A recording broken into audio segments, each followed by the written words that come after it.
सिद्धि हिंदी विद्यालय YouTube channel में आप सभी का हार्दिक स्वागत है।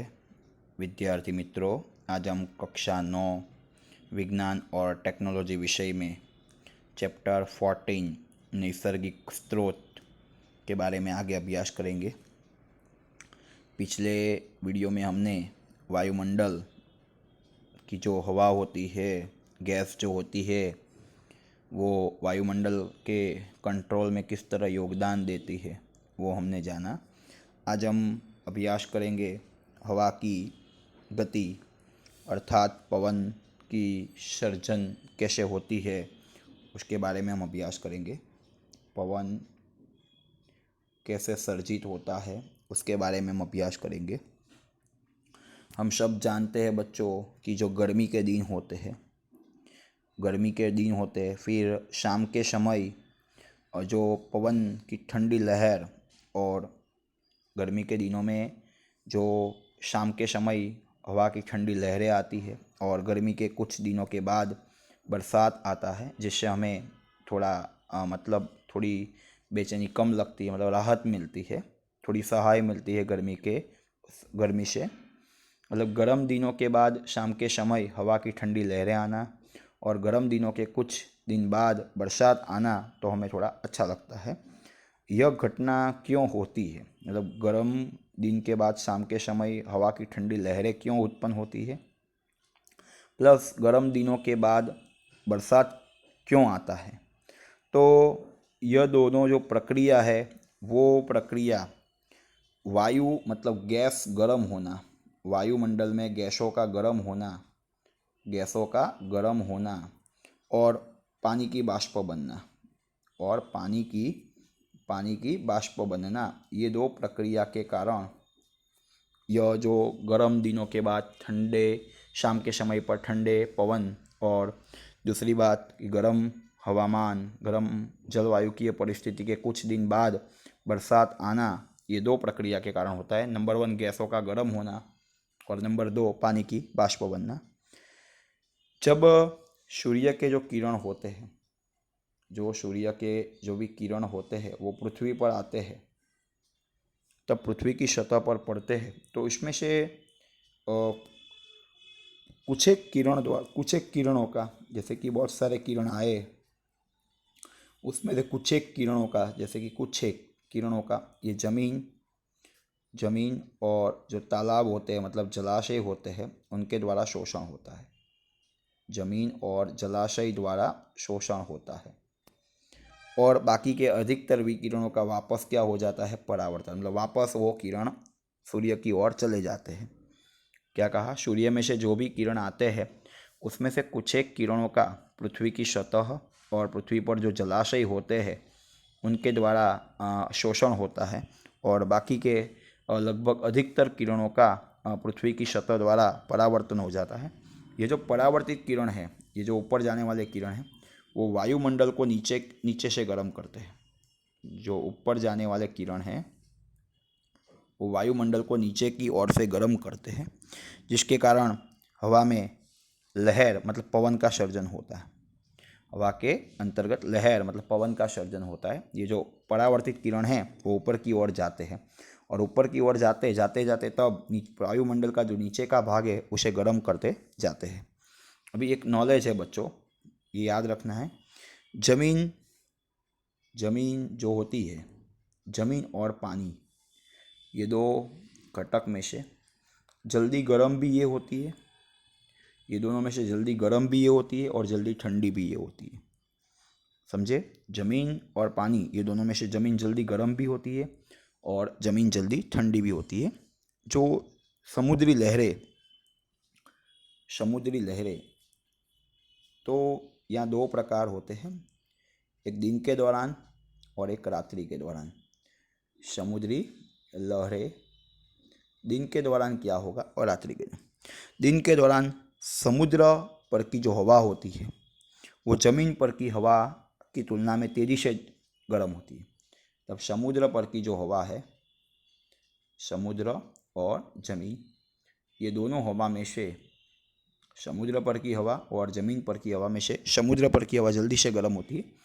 ये गर्म हवा जल्दी से ऊपर की ओर उठती है मतलब यह हवा जल्दी से ऊपर की ओर उठती है। मतलब ये समुद्र की जो ज़मीन होती है वहाँ पर कम दबाव वाला विस्तार उत्पन्न होता है।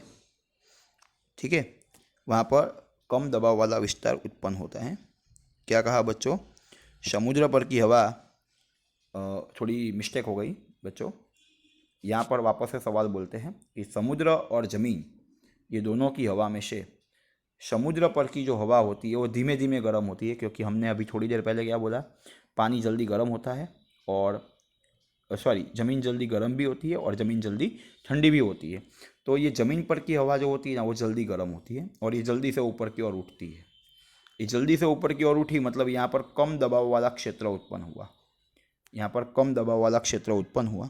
ये दबाव को दूर करने के लिए दूसरी बात कि समुद्र पर की हवा धीमे धीमे गर्म होती है, मतलब यहाँ पर अधिक दबाव वाला क्षेत्र उत्पन्न होगा। यह दबाव के अंतर को दूर करने के लिए समुद्र पर की हवा जो होती है वो दिन के दौरान ज़मीन की ओर गति करती है। मतलब दिन के दौरान जो समुद्री लहरों की गति होती है वो समुद्र से ज़मीन की ओर होती है, क्योंकि ज़मीन पर की हवा जल्दी गर्म भी होती है और ज़मीन पर की हवा जल्दी ठंडी भी होती है। तो ज़मीन पर की हवा जल्दी गर्म होगी, किसकी तुलना में? समुद्र की तुलना में। तो ये ज़मीन पर की जो हवा है ना वो ऊपर जल्दी जाएगी और उसकी तुलना में समुद्र पर की हवा कम गर्म होगी, जिसके कारण वो धीमे धीमे ऊपर जाएगी। तो यहाँ पर ज़मीन पर की हवा में कम दबाव वाला क्षेत्र उत्पन्न होगा और यहाँ पर अधिक दबाव वाला क्षेत्र उत्पन्न होगा। और अभी नियम है हवा का कि हवा अधिक दाब से कम दाब की ओर गति करती है। मतलब ये दबाव को दूर करने के लिए हवा समुद्र पर से ज़मीन की ओर गति करती है। मतलब दिन के दौरान जो समुद्री लहरें की गति होती है वो कहाँ से कहाँ होती है? समुद्र से ज़मीन की ओर। दिन के दौरान जो पवन की गति होती है वो कहाँ से कहाँ होती है? समुद्र से ज़मीन की ओर। अभी यह बात है ज़मीन लहरें, बराबर। ज़मीन लहरें जो दिन के दौरान समुद्र से ज़मीन की ओर थी, उसे अभी उल्टा। अभी वापस वही पॉइंट्स कि ज़मीन और समुद्र ये दोनों हवा में से जल्दी ठंडी कौन होती है? तो हमने बोला उस प्रकार ज़मीन जल्दी ठंडी भी होती है, जल्दी गर्म भी होती है। तो रात के समय पर ज़मीन और समुद्र दोनों ठंडे होते हैं, परंतु ये पानी जो होता है ना वो थोड़ा धीरे धीरे ठंडा होता है, जबकि ज़मीन जल्दी ठंडी हो जाती है। ज़मीन जल्दी ठंडी होगी तो यहाँ पर हवा का अधिक दबाव वाला क्षेत्र उत्पन्न होगा और यहाँ पर हवा का कम दबाव वाला क्षेत्र उत्पन्न होगा। और हवा के दाब के नियम के मुताबिक हवा अधिक दाब से कम दाब की ओर गति करती है। इसीलिए रात के समय जो लहरों की दिशा होती है वो ज़मीन से समुद्र की ओर होती है। सेम कॉन्सेप्ट है, खाली जो जल्दी ठंडा होता है, ठीक है, वहाँ अधिक दबाव वाला क्षेत्र उत्पन्न होगा और अधिक दबाव से कम दबाव की ओर गति करती है। रात के समय ज़मीन और समुद्र दोनों ठंडे होते हैं पर ज़मीन जल्दी ठंडी होती है। मतलब यहाँ पर अधिक दबाव वाला क्षेत्र उत्पन्न होगा हवा का, यहाँ पर हवा का कम दबाव वाला क्षेत्र उत्पन्न होगा और इस दबाव को दूर करने के लिए हवा अधिक दाब से कम दाब की ओर गति करती है। जब रात के समय जो हवा की लहरों की गति होती है वो ज़मीन से समुद्र की ओर होती है। अभी ये हवा की गति तापमान या दाब के अंतर के कारण उत्पन्न होती है। दाब घटा बढ़ा तापमान, क्योंकि यहाँ पहले गर्म हुई मतलब तापमान, फिर दाब में अंतर आया। तो ये हवा की जो गति हुई उसका कारण क्या है? समुद्र से ज़मीन की ओर जाना या ज़मीन से समुद्र की ओर जाना, उसका कारण क्या है? तो बोले दाब और ताप, और इसे हम कहते हैं पवन, बराबर। इसे क्या कहते हैं? पवन। जब दो जगह के बीच दाब में अंतर होता हो, जब दो स्थान होते हैं वहाँ जो दाब मतलब प्रेशर में अंतर हुआ तो हवा अधिक दाब से कम दाब की ओर गति करेगी। हवा अधिक दाब से कम दाब की ओर गति करेगी। और लास्ट में हम पवन की परिभाषा बोलते हैं बच्चों। गतिमान हवा को पवन कहते हैं। गतिमान हवा को क्या कहते हैं? पवन। गतिमान हवा को हम क्या कहेंगे? पवन कहते हैं। गतिमान हवा को हम क्या कहते हैं? पवन। ठीक है। तो बच्चों समुद्री लहरें और ज़मीन लहरें बहुत सरल था, और पवन का सृजन कैसे होता है वो भी हमने अभ्यास किया। धन्यवाद।